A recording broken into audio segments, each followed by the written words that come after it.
We as human beings, we all have a very similar we have a similar nature. We have one creator, and that creator made us in a specific way. And he made us with a very specific nature. All of us have the same nature. The only difference between one person to the other is that sometimes that nature, the natural state of the human being, gets covered up. Allah subhanahu wa ta'ala created within every human being something we'll call something like a hole, something like a sort of empty space inside of the human being. This is all conceptual, not literally, but there is this need inside of every human being. That means that Muslim, non-Muslim, every human being has this need. And any time that as a human being we feel a sense of emptiness, or we feel a sense of something's missing inside us, something needs to be filled, so we are motivated to try to fill it, right? This is a natural motivation. You feel empty, you want to fill. This is where we fall into the problem. Because what we try to do is we try to fill our emptiness with what is closest to us and with what we can see and feel and touch. Because as human beings we have this weakness. Among other things, our weakness is that we like to reach out to the things that we can see and the things that feel more tangible, more than we like to go beyond that to what is unseen. So what we as human beings, because we have this nature of impatience, we have a nature of wanting what is easy and what seems to be closer to us. So what we end up doing is we try to fill this emptiness that we agreed everyone has. We try to fill this emptiness with the material world. And when I say the material world, don't get me wrong, don't misunderstand. I don't only mean that we try to fill it with material things as in money and jewelry and fancy cars. That is one of the things, those are things that yes, we do try to fill the emptiness with. But there are a lot of different types of sedatives that we try to take in order to numb the feeling of emptiness and in order to fill that void. Now here's the problem. We said Allah subhanahu wa ta'ala created everything, right? And Allah subhanahu wa ta'ala made an emptiness or made a void that can only be filled with one thing. So this is where we fall into the problem. As human beings, we feel the emptiness, and so we go to try to fill it, but we try to fill it with the wrong things. Some of us try to fill it with drugs, some try to fill it with alcohol, some try to fill it with other people, some try to fill it with our careers, some try to fill it with money, some try to fill it with power, status. But essentially we're all trying to do the same thing. We're trying to fill that emptiness. And this is the reason why, as human beings, we start to take these objects. Sometimes they're other people, sometimes they are our careers, sometimes they are money, sometimes status, sometimes power, sometimes wealth. But we take these things and we start to love them as we should only love our Creator. Allah subhanahu wa ta'ala says in the Quran, بعد أعوذ بالله من الشيطان الرجيم ومن الناس من يتخذ من دون الله أندادا يحبونهم كحب الله. And there are some from among people, ومن الناس من يتخذ من دون الله أندادا, that there are some people who take besides Allah rivals, andadan. And in what way are these things rivals with Allah subhanahu wa ta'ala? These are not things necessarily that we bow down to. They are not things that we necessarily pray to. Because we have this idea in our mind that an idol is just something that you make out of stone and then you pray to it, right? At the time of the Prophet ﷺ, the idol worshippers, they made stone idols and they prayed to them. And so we limit this concept of idol worship, we limit this concept to just a stone object or saying that God has a son, and that's where we think that's idol worship. And as long as I don't do that, I don't have idols of the heart. But Allah in this ayah is saying that there are people who take rivals with Allah. And in what way are they rivals with Allah? يُحِبُّونَهُمْ كَحُبِّ اللَّهِ. They love them as they should only love Allah. They love them as the love that they should have for Allah. وَالَّذِينَ آمَنُوا أَشَدُّ حُبًّا لِلَّهِ. And those who believe are the most intense. أَشَدُّ حُبًّا لِلَّهِ. Their strongest love, their most intense love is for Allah. Now everything that I've just said is still very conceptual. No one in this room will raise their hand and say, okay, actually I love so and so more than Allah, or I love such and such as I should only love Allah. Because typically as believers, even disbelievers, we don't really recognize this, and we wouldn't acknowledge it. But in our actions and in our inside of us, that's the situation, but we don't recognize it. The natural question is, first, how do you recognize what these things are that we love as we should only love Allah? That's the first question. Second, what's the problem with doing this? What are the consequences of loving something as you should only love Allah? What is the consequence of taking this emptiness that we all have and filling it with something other than our Creator and the love of our Creator and the ultimate attachment to our Creator? What is the consequence? First of all, let's ask, how do we know what things we have taken and loved as we should only love Allah? Well, nobody can, go inside with some sort of apparatus and do a test on the heart that's going to tell you, okay, for you, it's your money. For you, it's school. For you, it's your job. For you, it's people. And maybe it's a combination of things. We don't have any sort of litmus test or blood test for this, right? So how do you find out? You know that there are indicators of love. There are indicators of love. And I want you guys to ask yourself this question. We've all experienced human love at the least, right? We know what it feels like to love another person. Am I right? Anyone in this room never felt love in their life? Okay, good. Alhamdulillah. We've all experienced this emotion. Now, ask yourself this. When you love another person, what does it look like? How do you feel? How do you act? What are the indicators of love? Well, first of all, one of the most clear indicators of love is whatever you love most, whatever occupies the biggest part in your heart, is going to also occupy the biggest part in your thoughts and in your mind.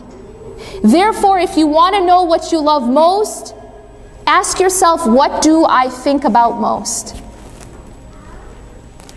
Because you cannot help but think about what you love. It's a natural consequence of love. You can't help it, right? So when someone, for example, is in love, all they can think about is the person that they're in love with.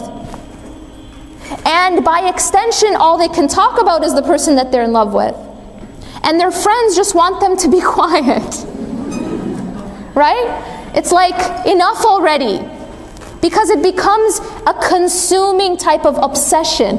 When you love, you want to talk about what you love. You remember what you love. It is a natural consequence of love. Does everyone agree? With the example of another human being, you see this very clearly. And the person can't stop talking about the one they're in love with, right? They can't stop thinking about them.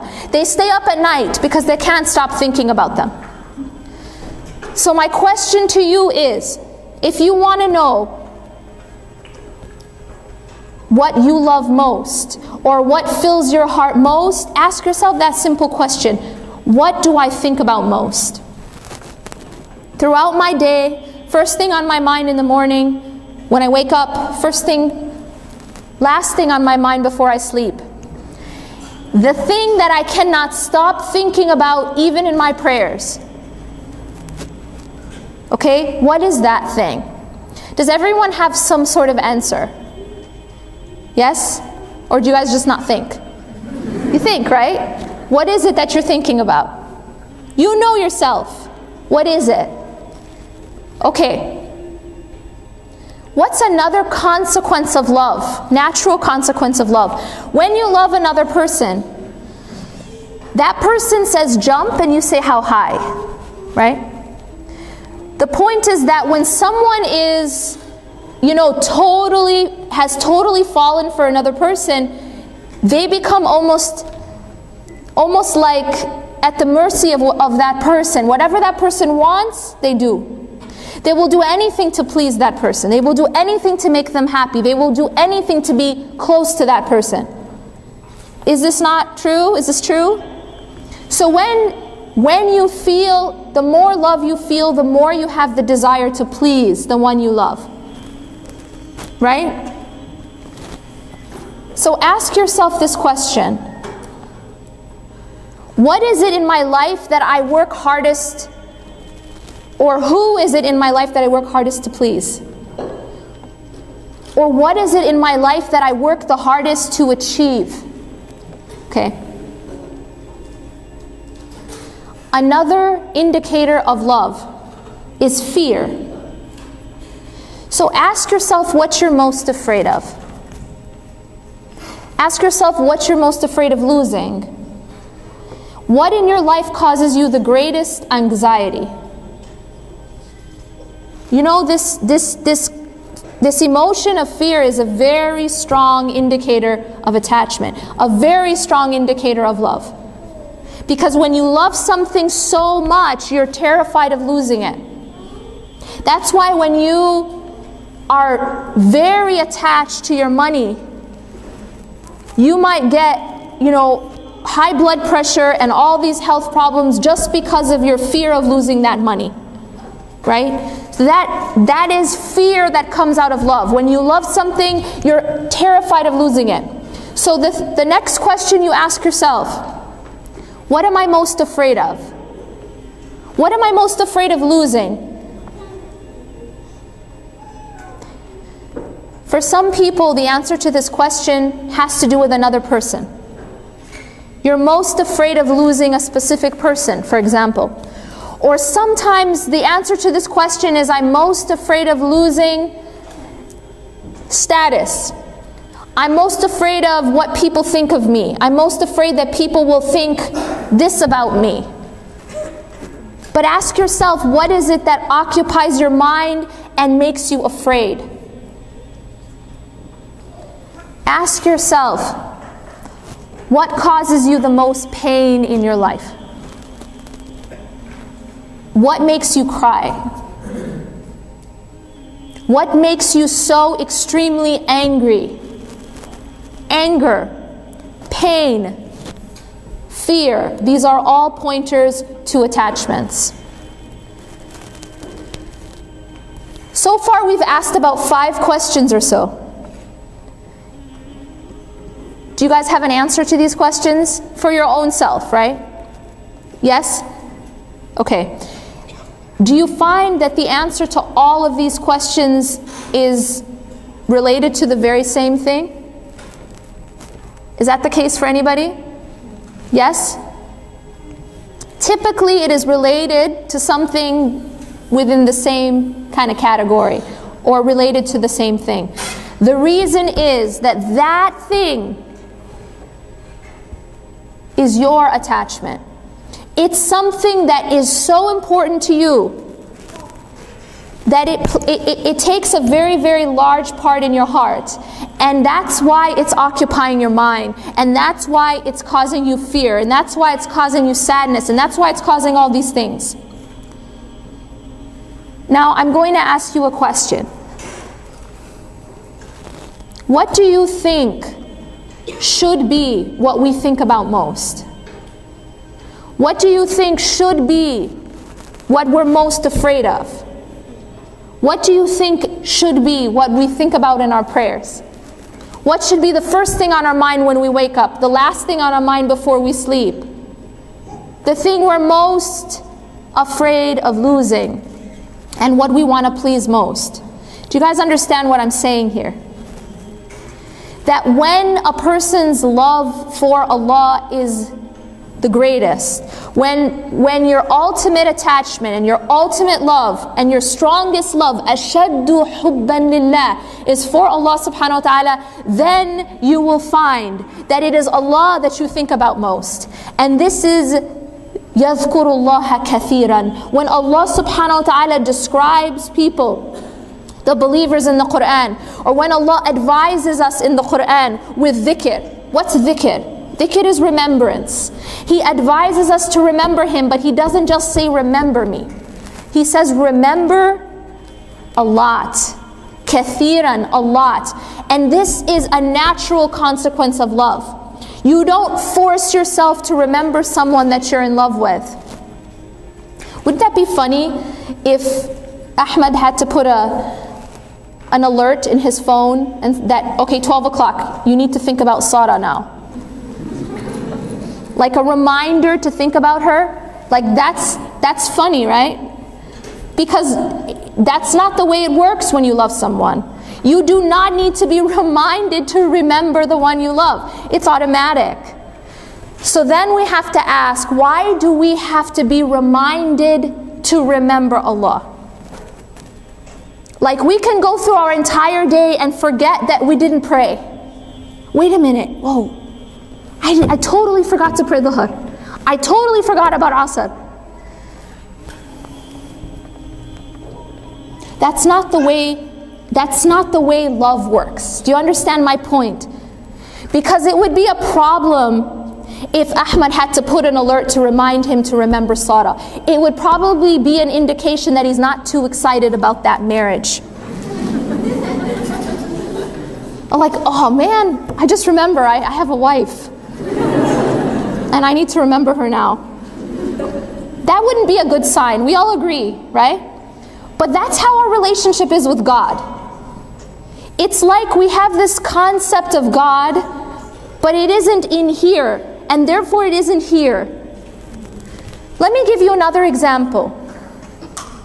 When you love someone, whatever fills your heart, you become a master to it. You become a slave to it. It becomes your master. Now this is where I'm going to talk about the consequences of having something other than Allah in the heart. Filling the heart. So there isn't space. There isn't space. When money fills the heart, you know what happens? You will do anything for the sake of money. That's the world we live in. When you look at the horrific things that people do to other people, killing, stealing, what is that about? It's just about money, honestly. What's oil? What's oil? It's just money. But we do these things because of money. And therefore we are willing to do anything it takes for whatever I love most. If there's something you want to remember, it is this. Be very, very careful what you love most, because you become a slave to it.